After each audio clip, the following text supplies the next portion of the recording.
Hey, good morning everyone. Gue Benny Saputra dari One Trip Motor Shop. Pagi-pagi buta kita bikin video. But sebelumnya, good morning. Apa kabar kalian semua? Semoga kalian senantiasa sehat, bahagia, sejahtera. Dan kali ini videonya memang unik. Pagi-pagi kita ada sesuatu. Hari ini tanggal 11 Juli jam setengah 4 pagi. Kita mau lakuin sesuatu yang berbeda. Ada excitement tersendiri. Ya, hari ini launching atau penjualan perdana Kawasaki ZX25R 2020. Sebenarnya kita tahu semua bahwa kemarin katanya udah ada digital launch pas sore. Tapi gue sengaja nggak mau lihat review siapapun, gue nggak mau lihat pembahasan dari siapapun, karena ya namanya juga kan kita orang yang passion di motor ya. Gue penasaran sama motor ini, gue pengen punya motor ini, dan kita pengen gali sebenarnya untuk motor ini. Dan gue pengennya benar-benar dari sudut pandang gue sendiri. Jadi supaya clear, gue gak mau denger dulu pembahasan dari yang lain. Terus kenapa pagi-pagi buta? Memang sebenarnya harusnya jam 8 pagi pembukaannya, tapi ya namanya kan dibatasi. Ya seberapa lu pingin sama motor ini. Karena gue pengen banget, makanya setengah 4 pagi kita gas ke Kawasaki Abdul Muiz.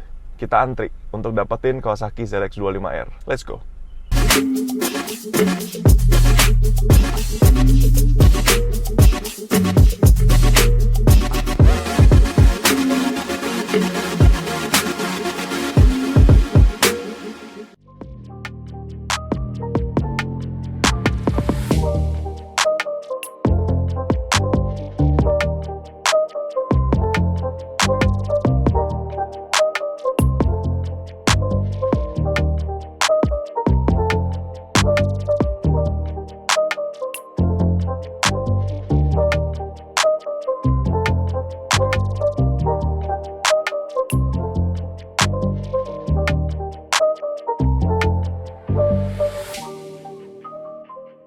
Oke, kita udah sampai di Kawasaki Motor Indonesia dealer di yang pusat nih, Abdul Muiz. Biar lebih jelas. Nah, udah nyampe nih. Udah nyampe di Abdul Muiz. Kawasaki masih tutup. Tapi kalian lihat dong antriannya. Udah sekitar 50 orang antri. Surprisingly ya. Ternyata subuh-subuh begini pun udah pada ngantri. Jadi itu ngebuktiin seberapa animonya para biker di Indonesia nih. Pengen lihat, pengen cepetan dapet dari Kawasaki ZX25R ini. I think this is the first launch in the world for customer. Jadi pagi ini adalah launching perdana pembelian Kawasaki ZX25R di dunia. So semua pasti excited. Dan udah ketemu beberapa orang nih. Ada Ungki dari R9 Racing. Nah, ini pasti disuruh bosnya nih. Ada dari Digiotto dan banyak lagi. Kita udah tulis tadi. Bayangin, kita pergi pagi-pagi dapat antrian ya, nomor 23. But it's okay, itu jadi kloter kedua. Tadi dibilangin sama satpamnya, kloter pertama 1 sampai 20 akan masuk pada jam 8, kloter berikutnya masuk jam 9. Gak apa-apa, yang penting kita udah antri. Ini buktiin kecintaan kita kepada motor gitu ya, sampai segininya gitu. Bini gua emang kagak ngerti juga, ngapain pagi-pagi buat dapetin motor. But itu kan, gua rasa lo orang semua juga tahu lah, kalau saking kalian excitement akan sesuatu, memang passionnya di situ, ya kita go for it. Mungkin penjelasan ke bini yang paling benar adalah, kalau lu cinta tas atau sepatu, terus ada launching perdana, dan lu bisa datang pada perdana, kayaknya lu orang juga pasti ngantri-ngantri deh. Bener gak? Yang kebetulan bikin gua terkejut adalah saat tadi begitu sampai di depan Kawasaki Abdul Muiz ini, ada Pak Michael, marketing dari KMI, udah hadir di situ, udah standby. Pagi Pak Michael. Itu top banget, keren. Nanti kalau ada kesempatan kita ngobrol-ngobrol sama Pak Michael dari KMI, oke? Yuk, nunggu-nunggu lagi.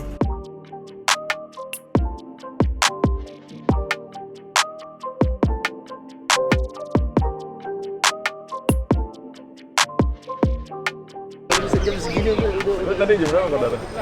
Jam 6 kurang. Ya urutan 99.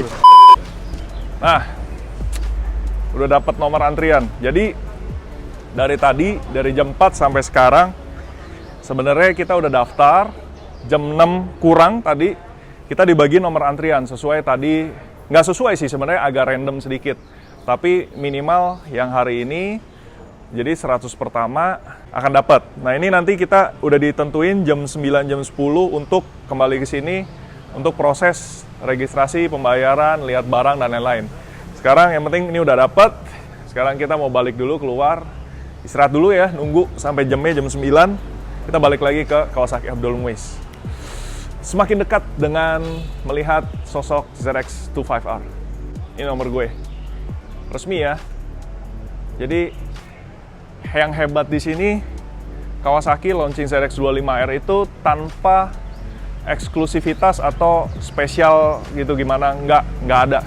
Karena terbukti tim marketing sendiri, Pak Michael, Pak Alyong itu ngantri di sini dari jam 2 pagi dan mereka tidak bisa masuk ke dalam gedung dealership. Mereka menunggu di luar. Top ya. Rules is rules. Nggak ada spesial sama sekali. Ya namanya kalau emang kita menginginkan sesuatu, kita pasti do more. Nah, buah hasilnya ini dapat duluan gitu. Oke? Jadi buat kalian nih, jadi ya kalau emang menginginkan sesuatu, go for it. Jangan setengah-setengah. Yuk, istirahat dulu.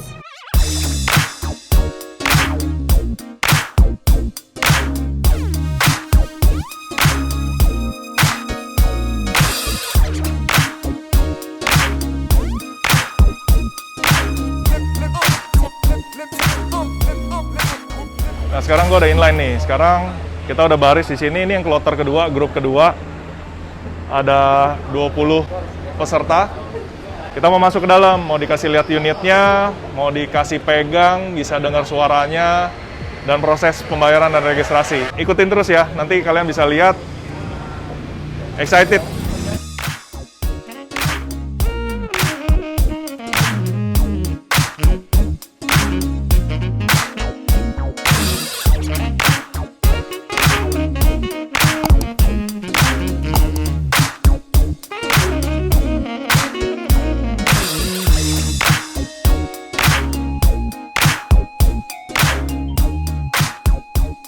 Sekarang lagi nunggu, nomornya udah. Jadi rencananya katanya kita kalau masuk dalam, abis ini mau diajak keliling, lihat dealership, terus lihat motornya.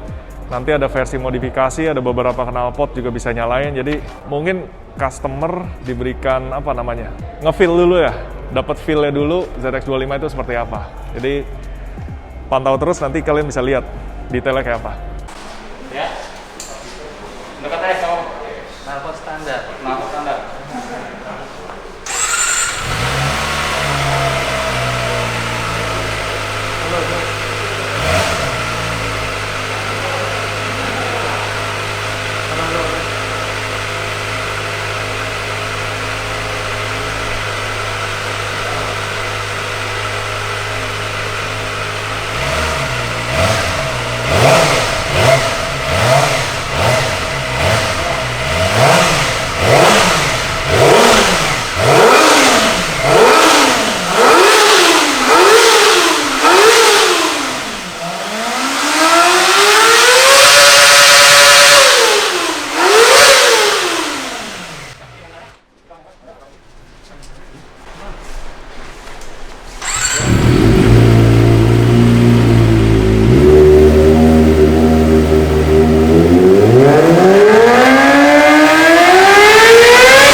Ini perhentian pertama itu ternyata kita dibawa ke workshopnya Kawasaki yang Abdul Muiz ini.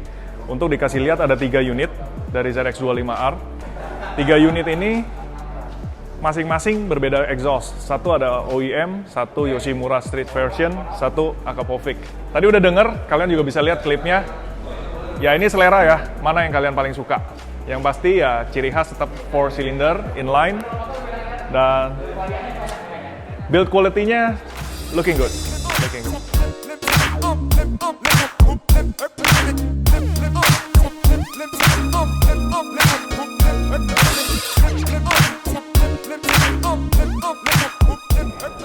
Proses registrasi sama pembayaran juga udah, jadi udah selesai. Tinggal kita tunggu nih, unitnya katanya sih di awal Agustus nanti ada delivery. Jadi ya kita tunggu aja, kita sabar aja.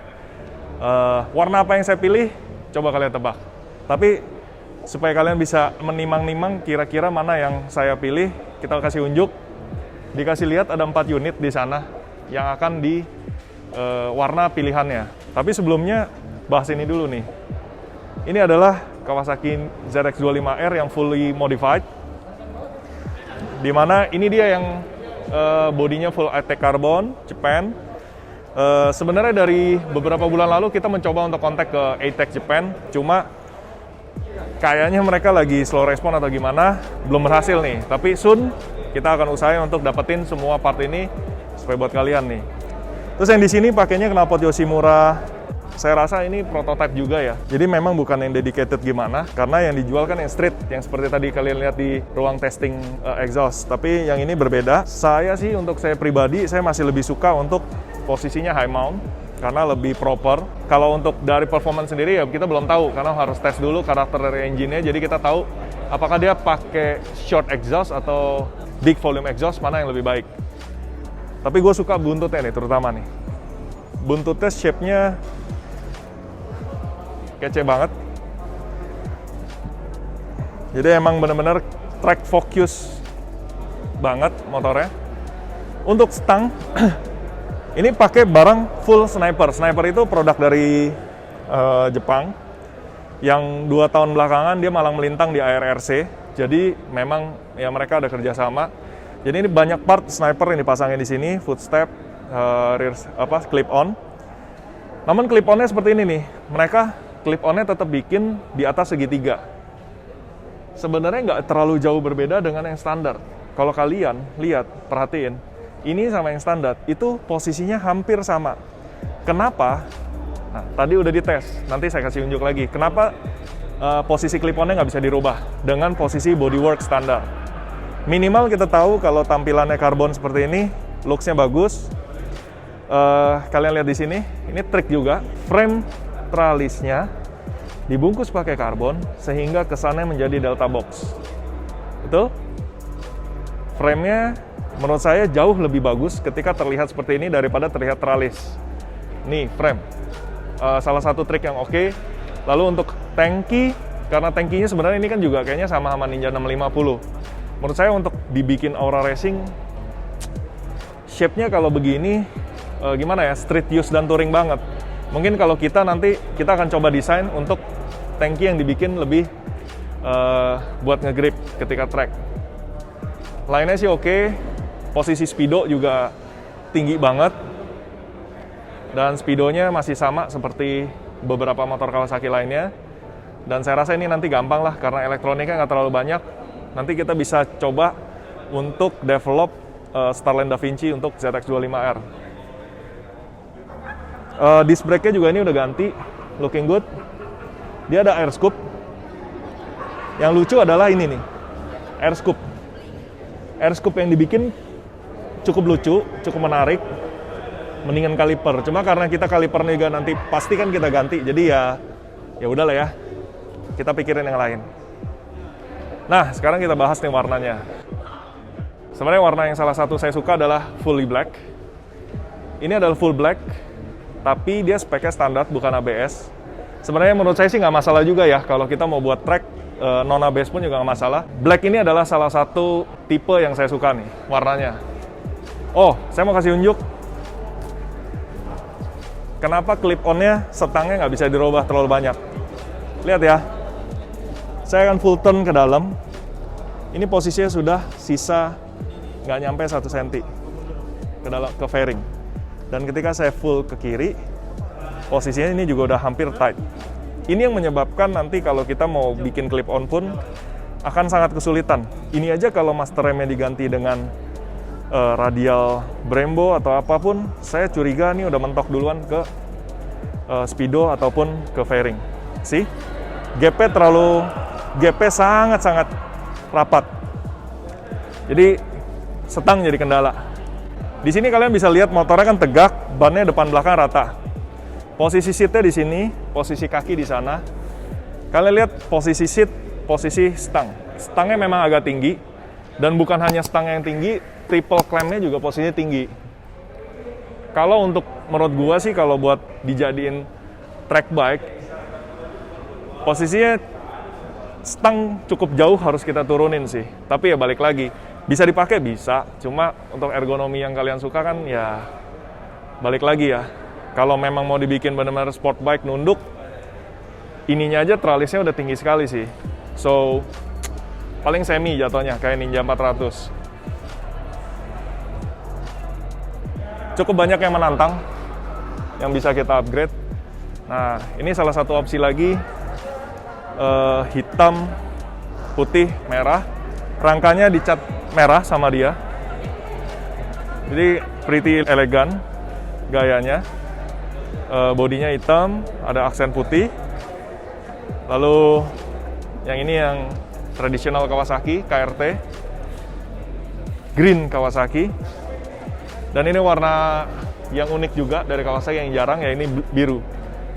Rangkanya silver, fairing dominannya ada biru, dicampur sedikit warna hitam. Kira-kira warna apa yang gue pilih buat motor gue? Kalian pasti tebak-tebak aja, kalian tulis aja, siapa tahu benar gitu kan. Gitu sih, jadi prosesnya udah selesai, tinggal tunggu unit Agustus. Rasanya pengen bawa pulang salah satu. Kita tunggu aja tanggal mainnya. Nah, sedikit bocoran yang kira-kira pengen kita projectkan. Nah, kalau kalian sabar menunggu, kalian perhatiin velg depannya. I'm pretty sure ini pelek yang sama dari Z650 dan Ninja 6.5. Di sini udah siap untuk bisa kita cantokkan double disc. Tinggal di rework sedikit. Kalau untuk upside down, ini adalah hal yang mudah nanti. Lalu frame slider juga cukup mudah karena batang tralis dan mounting engine-nya dia obvious banget, mudah. Jadi untuk frame slider, motor ini cukup mudah. Walaupun posisinya posisi frame slider di motor ini tidak ideal. Kenapa? Posisinya terlalu bawah. Frame slidernya ada di posisi berapa tuh? Level ketinggian segini. Padahal kalau idealnya, menurut saya idealnya untuk slider crash mestinya posisinya di sini. Agak tinggi, tapi masalahnya di sini tidak ada dudukan chassis.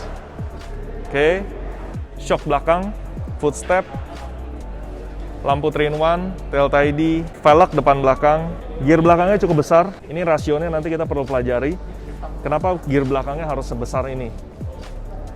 Saya perlu tahu gear depannya berapa. Coba nanti kita konsepin ya, supaya gimana gearnya.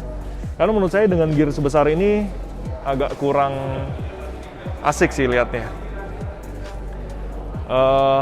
Ya tangki bisa kita konsepkan untuk dirubah bentuk.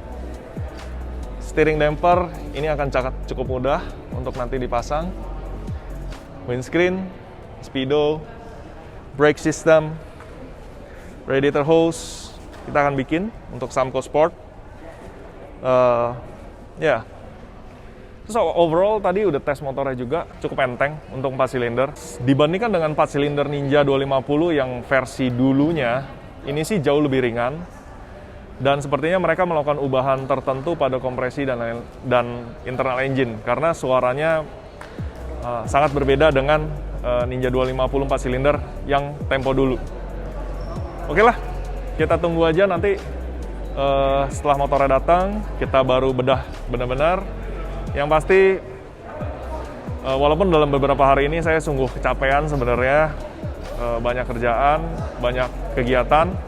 Tapi demi hari ini, namanya kita orang passion hobi ya. Saya suka dengan ZX25 ini.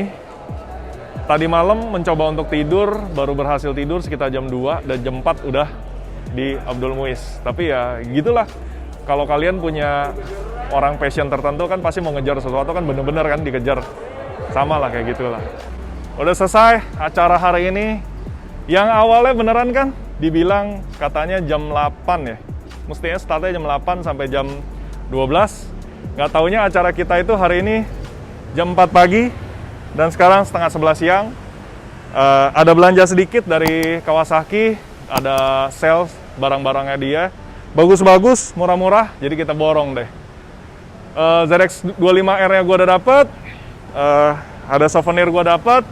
Thank you banyak buat Pak Michael, buat Ko Alyong, buat Pak Albert kawan sakti, buat Tobun, dan semuanya yang terlibat. Ini thank you banyak. Kenapa gue thank you? Karena kalau lu punya passion di motor, ada yang fasilitasin kayak gini, lu berasanya hidup banget, ya nggak? Gimana ya kalau kalian punya passion tertentu tapi nggak bisa dilampiasin? Kalau ini bisa dilampiasin. Oke. Saatnya gue pulang, gue mau istirahat, gue mau tidur lagi. Thank you for watching our video. Inilah cuplikan. Jadi video ini memang sebenarnya adalah cuplikan saat kita berusaha untuk mendapatkan ZX25R untuk keperluan kita sendiri. Oke, bye-bye. Thank you. Masih, Pak.